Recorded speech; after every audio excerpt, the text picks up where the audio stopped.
Salam alaikum, bienvenue dans cette nouvelle émission de Entre nous, le podcast que vous connaissez évidemment.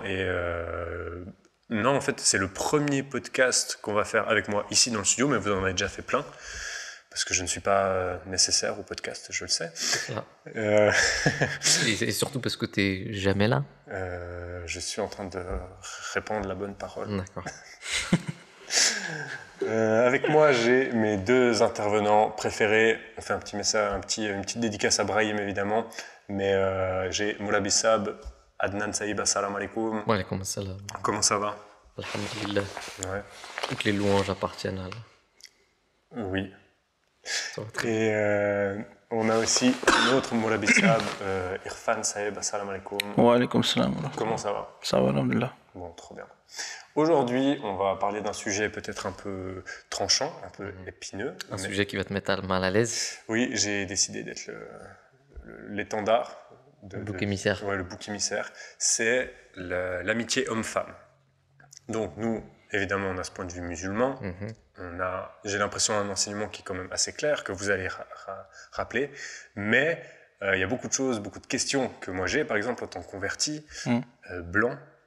Et donc, voilà, ça va m'intéresser aussi qu'on aborde ce sujet qui est un peu épineux, surtout qu'on est des musulmans qui vivent en Occident. Et on est dans une ère où tout le monde dit bah, il y a zéro problème en fait. Amitié homme-femme, pourquoi est-ce qu'il y aurait un problème? Et même c'est mal vu qu'il y ait une différenciation. Donc, est-ce qu'on peut commencer par rappeler déjà quel est le point de vue de l'islam sur l'amitié homme-femme? Et après, on passera à la pratique du quotidien. Voilà, c'est ça. Il faut déjà définir, moi je pense, l'amitié. Qu'est-ce qu'on entend par amitié? Parce que chaque personne a une perception différente de l'amitié. Ok, il y a des gens qui sont beaucoup plus prononcés dans leur amitié. Et il y a des gens, par exemple, si c'est un collègue de travail, pour lui c'est un ami. Tu vois, alors que c'est juste un collègue de travail. Donc, en premier lieu, de savoir qu'est-ce qu'on entend par amitié. Et deuxièmement, l'islam enseigne un principe très simple. Il dit que si plus de 50% de la chose constitue un danger, alors écartez-vous. S'il y a plus de danger que de bénéfices, pourquoi prendre le risque? En revanche, s'il y a plus de bénéfices, mais un tout petit peu de danger potentiel, ah ben, puisque les bénéfices l'emportent, et s'il y a une nécessité, on peut avoir recours à la chose. Mais tu vois, ça je trouve très facile pour, par exemple, l'alcool ou des choses matérielles, d'avoir ces pourcentages un peu, mais sur une relation où c'est pas palpable, c'est souvent, on va être pris dans des émotions aussi. Ouais, Comment est-ce qu'on fait pour analyser si une relation est plus dangereuse ou plus... Mais la question aussi, c'est de savoir, amitié homme-fille, homme-femme, ok, mais pour aller où? Pour faire quoi? Quel est le but? Tu vois? Bah déjà, c'est quoi le but de l'amitié? Je sais pas, attends de... J'ai pas d'avis. Non, ouais. Non, l'amitié, ben ça c'est une bonne question. Je pense que ça répond aussi à la question. C'est que l'amitié, c'est un support, une sorte de soutien émotionnel, soutien dans les bons moments comme dans les pires. Est-ce que le compagnonnage du Saint-Prophète sallallahu alayhi wa sallam, est-ce que c'est considéré comme des amis? Ce terme de compagnon, Bah, je sais pas. sahabi, ça veut dire ami à l'importance. Ah ouais? Ouais. Okay. Même en arabe, dans le langage courant, quand tu veux dire mon ami, tu peux dire Sadiki ou tu peux dire Sahabi. Okay. Sahabi, tu vois. Même chez les Maghrébins, ils disent ça, tu vois. Alors que c'est pas. Enfin, c'est un dialecte arabe, mais ça se dit, tu vois. Donc vous pourriez être mes compagnons? Oui, bien sûr. Stylé. Bien sûr. Ok. Donc, j'aimais bien ce que tu disais par rapport à un ami doit aussi être un support émotionnel, peut-être un support physique aussi, mais en tout cas une aide. Ouais, c'est ça. Je pense que c'est ça. Et puis, le problème avec le sexe opposé, en réalité, c'est pas les femmes le problème. Ni, que ce soit c'est le sexe opposé, que ce soit du côté de la femme ou du côté de l'homme. C'est important de le dire. Ouais, c'est important de le préciser, on sait jamais. C'est que... en fait, il y a un gros risque à ce que le soutien émotionnel que la personne t'apporte devienne autre chose que du soutien. Alors que t'as pas ce risque-là avec le sexe. Le même sexe. Le même sexe, ou en tout cas le sexe. Non, ouais, mais je veux dire, le sexe qui. Il y a moins d'ambiguïté. Voilà, exactement, il y a moins d'ambiguïté. Il n'y a pas de risque quand tu sais que t'es pas attiré sexuellement par cette personne. Ouais, on pourrait se dire la même chose, par exemple, un homme et une femme. Ils disent, je ne suis pas du tout attiré par cette personne. Je sais qu'elle me procure un soutien émotionnel. En quoi c'est la différence d'une amitié entre mecs Ça, moi, je pense que c'est pas vrai. Ça, je le dis. Hein, franchement, même insultez-moi, mais c'est pas possible. Statistiquement, tu peux demander à qui tu veux. Il y a beaucoup de gens. Et ça, c'est pas que nous qui nous prononçons là-dessus. Hein. Tu peux demander à n'importe qui dans la rue. Beaucoup de gens disent, moi j'y crois pas à l'amitié. Bien sûr. Mais il y a aussi beaucoup de personnes qui y croient. Parce que vient un moment où, si c'est pas toi, c'est l'autre personne qui commence à développer des sentiments ou à se dire, tu sais quoi, il est sympa et tout, on rigole bien, et qui se projette, tu vois, qui se dit, ah tiens, peut-être qu'on peut aller un peu plus loin. Et là, ça crée une ambiguïté. Si le sentiment n'est pas réciproque, ça peut, tu vois. Exactement. S'il est réciproque, très bien, mariez-vous. C'est cool, tu vois. Parce que ta femme ou ton mari est ton ami aussi. Mais c'est juste que en tant qu'époux, tu as une certaine proximité que tu n'as pas avec tes amis. Et Dieu a façonné l'homme d'une certaine manière et lui a accordé certains proches, les parents, les enfants, les cousins, les amis, etc. etc. Et il a mis dans chacune de ces relations un but ou comment on appelle ça, une utilité, une certaine proximité ou une certaine affinité. Affinité, voilà, ça c'est le mot que je cherchais. Après, il y a une autre chose, c'est que psychologiquement aussi, c'est vrai.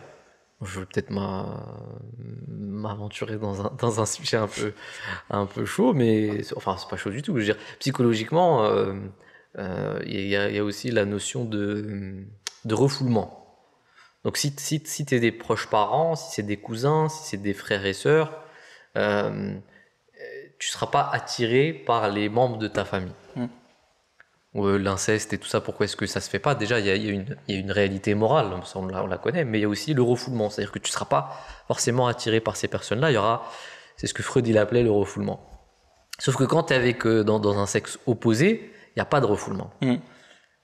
Alors que quand tu es avec une personne du même sexe, ou en tout cas une personne avec laquelle tu es ami et qui est du même sexe, tu ne seras pas attiré par cette personne-là parce qu'il y aura un refoulement. Mais avec le sexe opposé, il n'y a pas ce refoulement en fait. Et donc la porte est ouverte.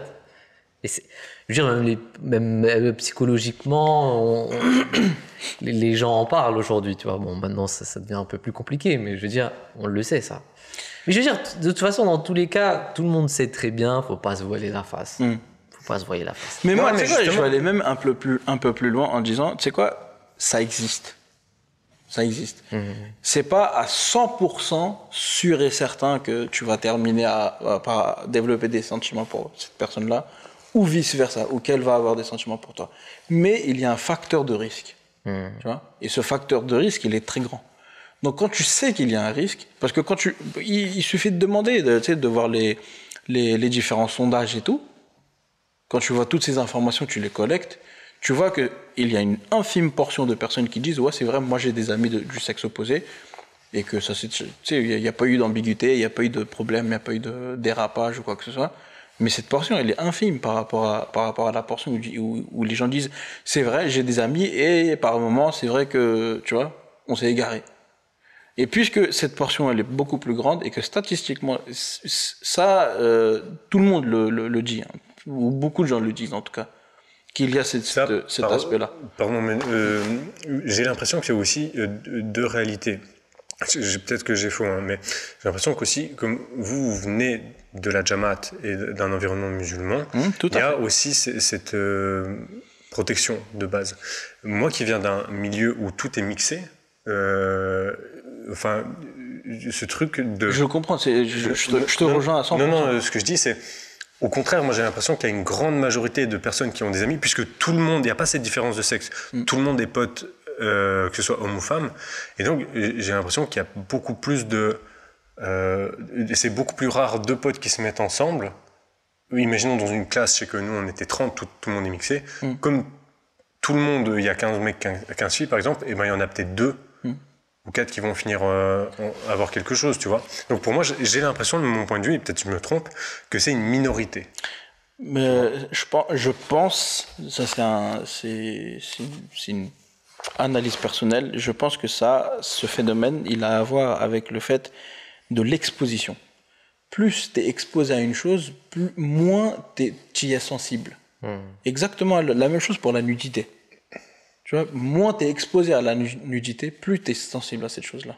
Mais alors, mais plus dans une société où tu es tellement exposé à la nudité que ça devient banal. T'es là, mais alors, est-ce que, je me fais un peu l'avocat du diable, mais est-ce que la séparation des sexes, dans ce cas, elle va pas à l'encontre de ce concept de sensibilité? Là, tu vois? Alors que si on habitue les gens à ce qu'il y ait cette cohabitation, eh ben, il y aura moins de problèmes. En fait, si je peux me permettre de répondre à cette question. Bien sûr. En fait, il suffit de regarder, pour savoir si une chose est bonne ou mauvaise, il faut toujours regarder quand elle est pratiquée, le résultat qu'elle donne. Il suffit de regarder la société occidentale aujourd'hui. C'est aussi simple que ça. Quel est le résultat que ça a apporté? L'amitié homme-femme, la mixité, quel est le résultat que la société occidentale en a tiré? Fornication, adultère, divorce, je veux dire, ça c'est toutes les conséquences qui vont avec, tu vois ce que je veux dire? Et t'avais pas l'impression qu'il y avait déjà ça, peut-être dans notre société il y a 100 ans, alors qu'il y avait cette... Enfin, il y avait autant d'adultère, il y avait autant de fornication, c'était même dans les mœurs, même dans... Alors, je pense, il y a 200-300 ans, même dans l'aristocratie. L'histoire se répète. C'est vrai que tu as des phases où ça monte et ça descend. Enfin, j'ai l'impression que c'est pas lié à la mixité.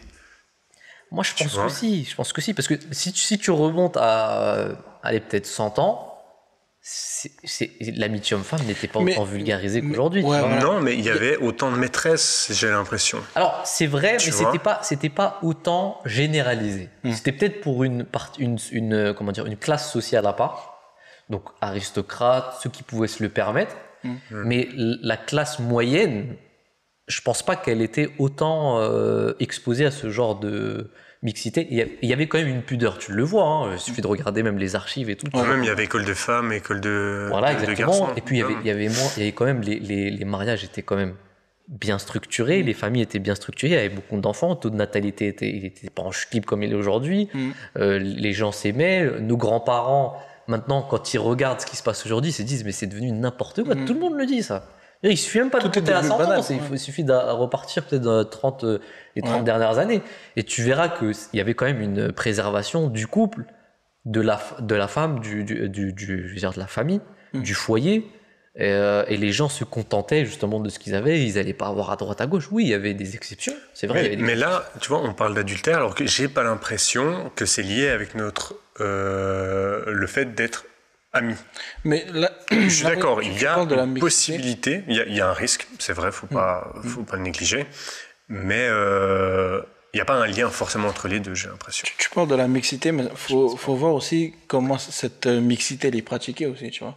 C'est-à-dire que si on vit dans une société où on est mix, il n'y a pas de ségrégation, c'est très bien, pas de problème là-dessus, mais si chacun se comporte correctement vis-à-vis de l'autre, tu vois, respecte l'autre personne, par exemple, aujourd'hui, on est devenu en tout cas en France, extrêmement tactile. Et ça date pas d'aujourd'hui.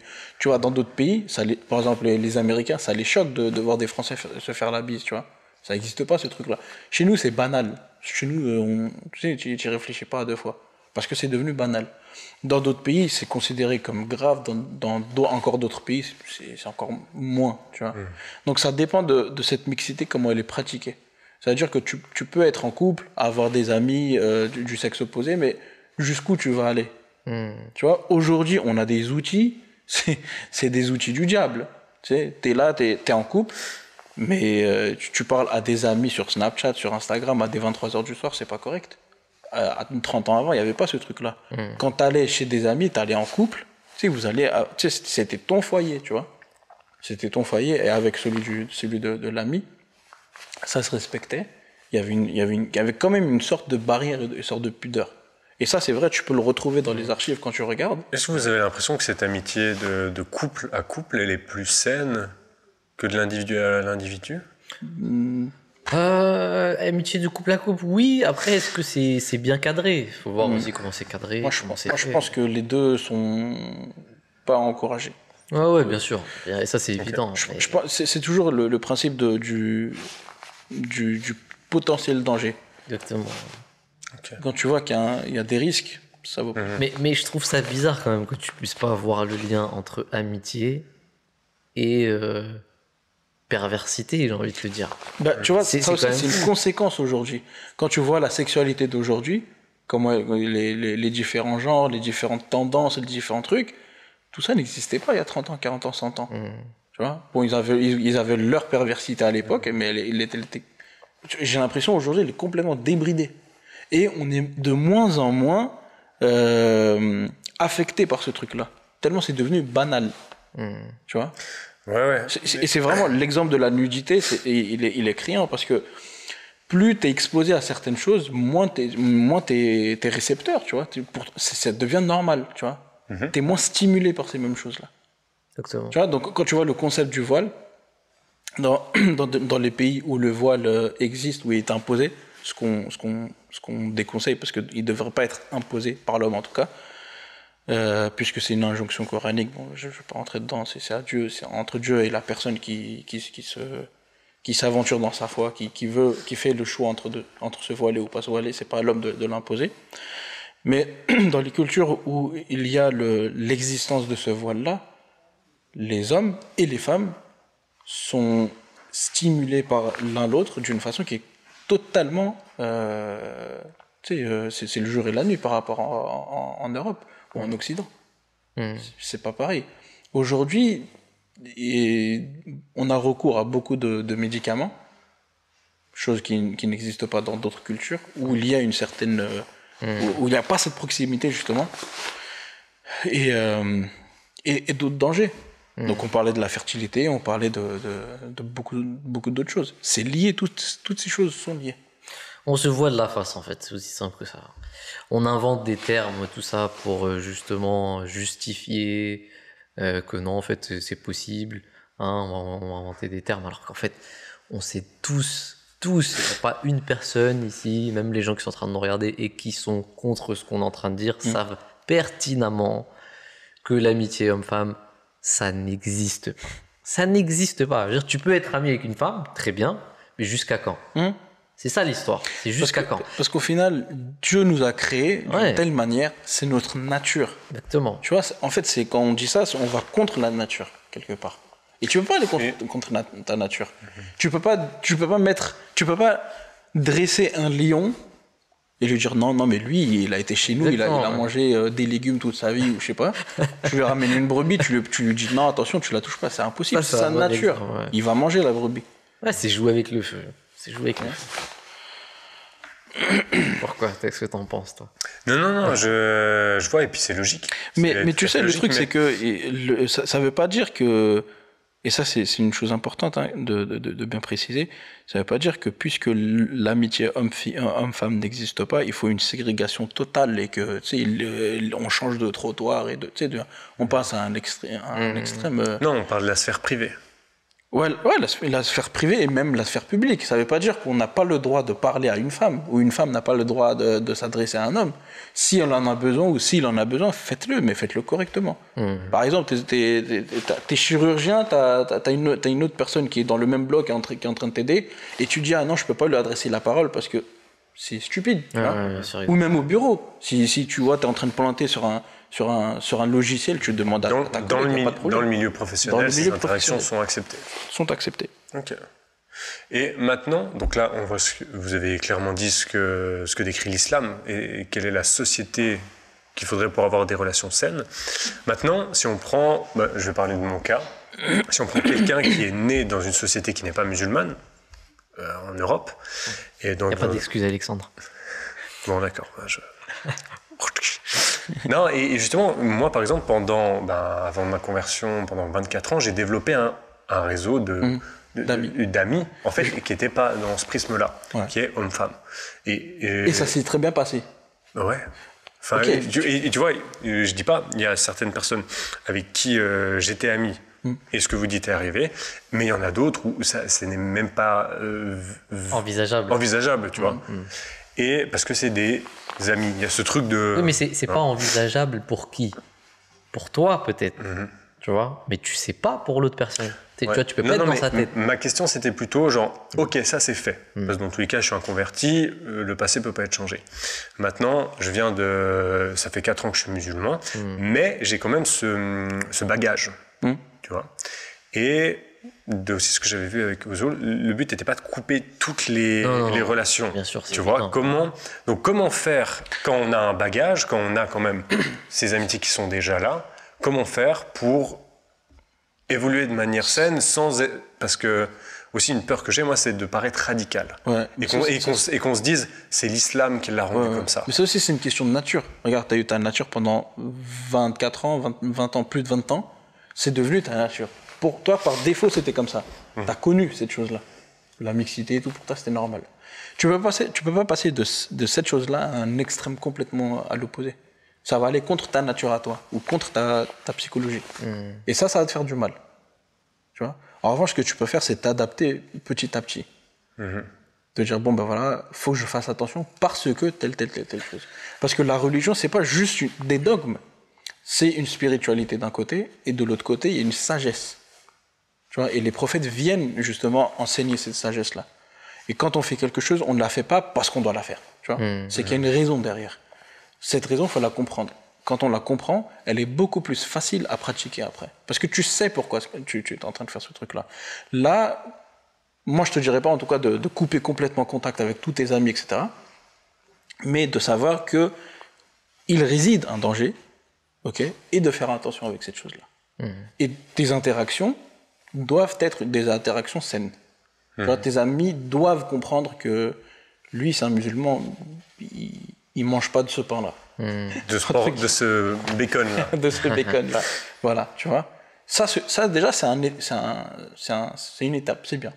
Et petit à petit, Mais j'ai l'impression que ça évolue naturellement vers ça. Ouais. Je veux pas dire, mais depuis que je suis musulman, il y a quelque chose aussi, il y a comment tu dis, un tri naturel, un peu qui se fait. C'est exactement ce que j'allais dire. En plus, j'allais te dire une autre chose, c'est que tu l'as déjà fait sans même le savoir. La première chose à faire, c'est le mariage. Parce que ça te préserve de beaucoup de choses. Quand tu es musulman et que tu es dans un environnement comme ça, la première chose à faire, c'est le mariage. Parce que déjà, ça te préserve. Et tu vas avoir une relation qui sera pudique déjà avec ta femme. Et tu vas voir, elle va te mettre sur le droit chemin, déjà, premièrement. C'est déjà le cas. Et puis, deuxièmement, quand on parle d'amitié, je pense qu'il y a une fine différence entre fréquentation et amitié. C'est pas la même chose. Alors, tu as des amis femmes, mais est-ce que tu dois les fréquenter autant que tu les fréquentais avant? Est-ce que tu dois les fréquenter de la même manière que tu les fréquentais avant? Tu vois, ça, c'est une autre question à se poser. Tu vois, je te donne un exemple. Si tu es déjà dans cet environnement-là, une chose que tu peux faire, alors que tes amis ils ont l'habitude de te voir, c'est de te marier, d'aller avec ta femme. Tu vois ce que je veux dire? Ou aller avec quelqu'un, mais ne pas être seul avec ces personnes. Déjà ça, c'est une étape, tu vois. Et puis, petit à petit, comme tu as dit, tout se fait naturellement. En fait, à partir du moment où, tu l'as très bien dit, à partir du moment où tu acceptes une idéologie, t'acceptes une pratique, tu commences à la mettre en œuvre, tu commences à voir les conséquences, et plus tu vois les conséquences, plus tu commences à faire le tri, en fait. Et ça se fait naturellement. Ouais, c'est vrai. C'est vrai que la nature joue énormément dans ce truc-là. Parce que quand l'homme va à l'encontre de sa nature, il y a un désordre. Ce que j'allais dire, c'est, je suis d'accord avec ça, mais un argument qu'on pourrait mettre sur la table et on va dire, ouais, mais vous allez dépeindre l'homme comme étant juste un animal avec des pulsions qui n'a aucune maîtrise de soi. En fait, c'est les deux. C'est-à-dire que j'allais dire c'est vrai, mais je vais m'expliquer. L'homme, il a une et ça aussi, encore une fois, je le vois dans les réseaux sociaux, même les femmes, elles en parlent beaucoup en disant ouais, il sait pas se tenir. L'homme a une attraction sexuelle qui est différente de la femme, il faut le comprendre. La femme n'a pas la même attraction sexuelle qu'un homme. On peut pas comparer les deux et vouloir le deux, exiger le deux pour les deux personnes, c'est impossible. Un homme, il a une attraction sexuelle qui est directe. Okay, il veut rapidement une chose, il veut que ça soit fait rapidement, tu vois. Alors que la femme, elle a une attraction sexuelle qui est émotionnelle, premièrement. Et en plus de ça, ça demande de la patience. Elle veut construire quelque chose. Ouais. Et ça, c'est une nature des deux. Tu peux pas l'enlever. Tu peux faire ce que tu veux. Tu peux dire non, mais c'est une question d'éducation. Les hommes, faut les. Tu fais ce que tu veux. Nous n'avons. C'est biologique et c'est scientifique. Les gens qui nous disent ça, d'ailleurs pour la plupart, doivent croire à la science. Si c'est pas nous, si c'est pas les religieux, mais croyez au moins à la science. La science, c'est ce qu'elle vous dit. C'est qu'un homme, son taux de testostérone n'est pas pareil, tu vois.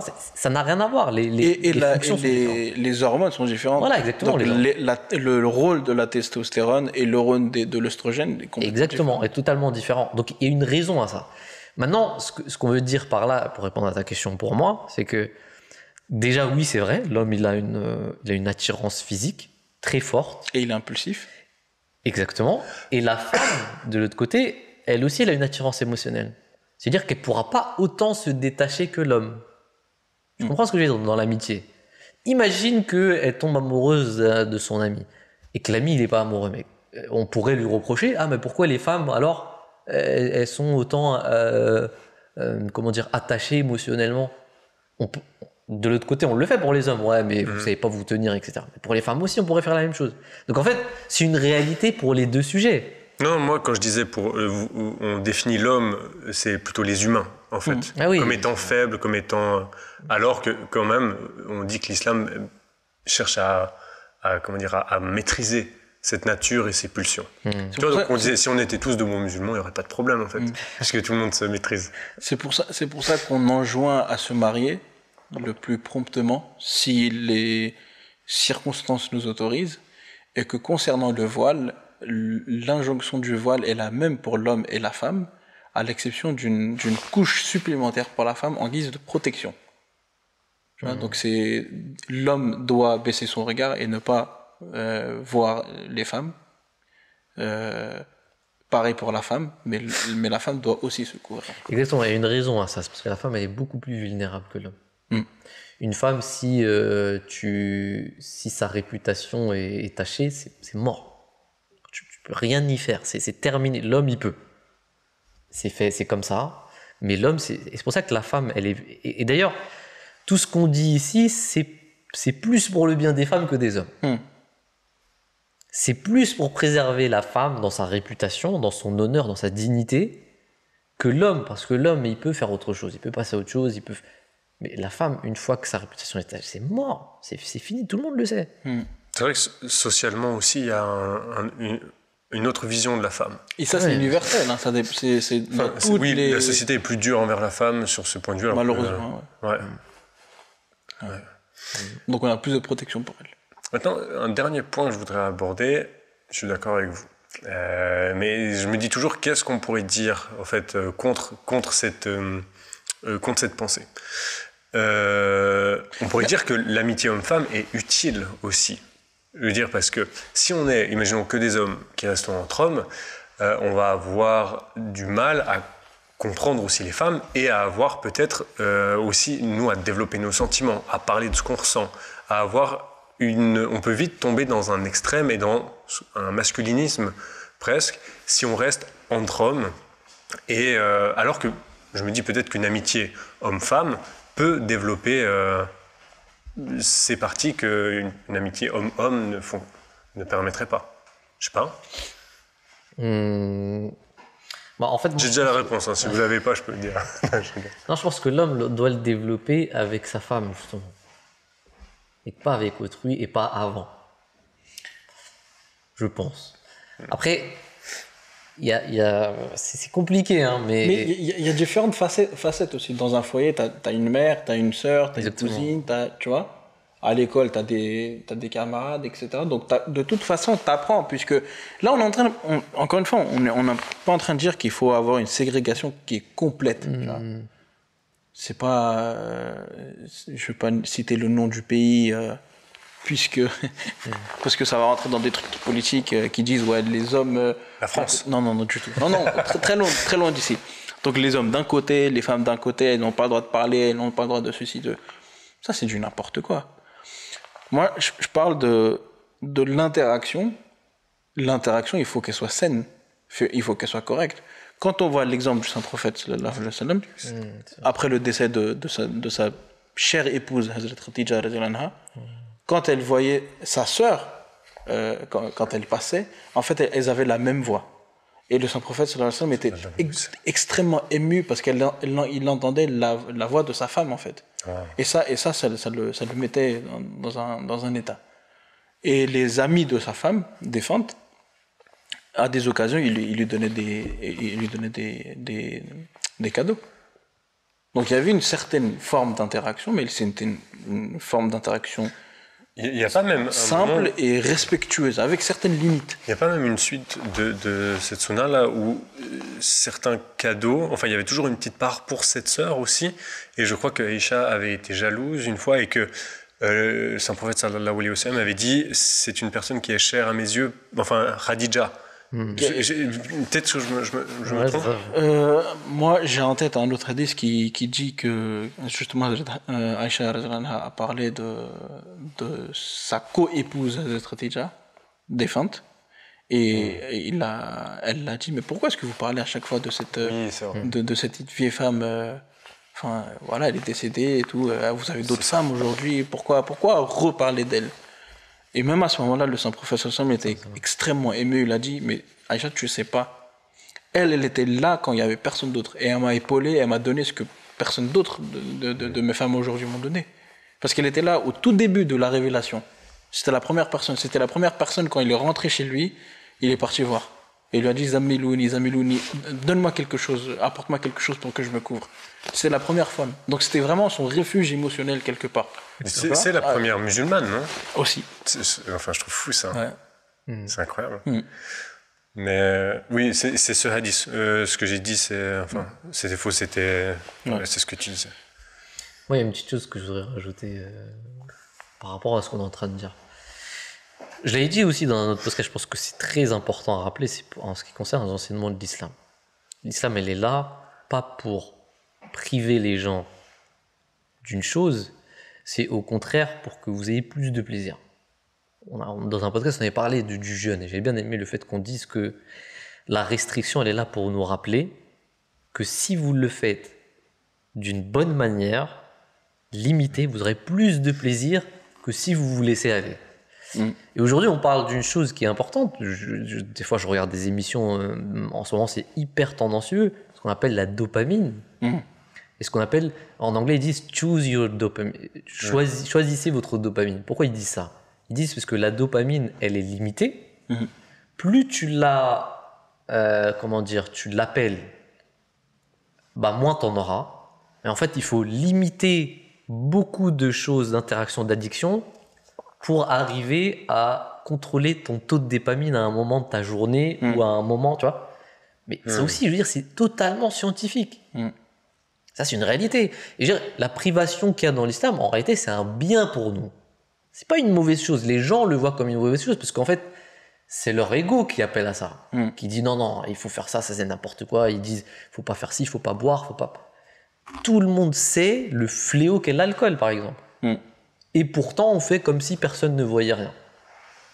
Alors qu'on dit à chaque fois à consommer avec modération. Exactement, mais moi je ne vois pas. L'alcool est un danger pour la santé. Tout le monde le sait. Et la société aujourd'hui, elle veut faire croire que non, avec modération, c'est totalement... Mais c'est pas possible. Ceux qui sont tombés dedans le savent. Ils le savent très bien. On fait comme si on voyait rien. C'est ça le verset du Coran qui dit ils ont un voile sur leurs yeux. Ils font comme si de rien n'était, tu sais, juste pour montrer, pour prouver que non, c'est une bonne chose, ça fait partie de notre culture, nanana. Pas du tout, tout le monde le sait. Tout le monde le sait. Jazakallah. Je crois que c'est un bon mot pour la fin. Merci d'avoir fait cette émission. C'était un peu plus un islam en vrai qu'un podcast. J'ai l'impression. Il était plus sérieux, mais je trouve que c'est bien. Mais en fait, tu sais pourquoi? Parce que j'ai l'impression que depuis qu'on a changé de studio, c'est vrai, on est un peu plus sérieux. Parce qu'à la dernière fois, on avait fait un podcast, vous n'étiez pas là, vous deux, et on était un peu sérieux aussi. Ah ouais? Ouais, je crois que c'est à cause du studio. Je sais pas pourquoi ça. Non, la prochaine fois, on fait un sujet beaucoup plus relax. Non, mais parce que la qualité, on sait qu'elle est tellement bien qu'on veut pas faire les. Tu crois? On verra. Moi, je propose qu'on fasse une dégustation la prochaine fois. Ouais, de dessert, Ah ouais, le café d'ailleurs, il n'y a pas de café là. On l'attend toujours. un chai. Petit chai. Chai dessert pour la prochaine fois, ok? Allez, go. Super. Non, merci beaucoup d'avoir répondu à ces questions. Je sais que c'est aussi quelque chose un peu tabou. C'est sensible aussi. On n'ose pas trop en parler parce qu'on est dans une société où il y a, et en même temps, nous, on sait au fond de nous qu'en islam, on n'a pas le droit. Donc il y a ce truc, j'aime bien qu'on ait abordé ça, en tout cas. Ouais, il faut surtout pas avoir, la dernière fois dans le podcast, on l'a dit aussi, le complexe d'infériorité. En fait, aujourd'hui, on nous fait croire que si on est contre l'opinion publique, l'opinion générale, eh ben, ça fait de nous des arriérés, ça fait de nous des gens archaïques, alors que pas du tout. Ceux qui sont archaïques, en réalité, c'est des personnes qui veulent cette évolution, qui a une dévolution morale plutôt qu'une évolution, parce qu'on connaît les conséquences. Et c'est pas vrai que de dire ça. Il faut avoir aucun complexe d'infériorité sur ces sujets-là. Au contraire, on sait ce que ça fait. Faut l'assumer entièrement. Voilà. Jazakallah, merci beaucoup à vous deux. On se revoit très bientôt pour un prochain podcast, Inch'Allah. En attendant, n'hésitez pas aussi, je sais qu'on ne demande pas souvent ça, mais s'il y a des sujets de podcast que vous voudrez qu'on fasse, n'hésitez pas à nous les mettre en commentaire ou même à nous envoyer un message. On n'en a pas eu, on n'a pas reçu, je pense, dans les commentaires. Mais je crois qu'on n'a jamais demandé aussi. Sûr, je suis sûr. Ah ouais? N'hésitez pas, si jamais vous avez un thème que vous voudrez qu'on traite, n'hésitez pas, on se fera un plaisir de le faire dans une prochaine vidéo. Jazakallah, assalamu alaikum wa rahmatullahi wa barakatuh. Ouais, comme ça.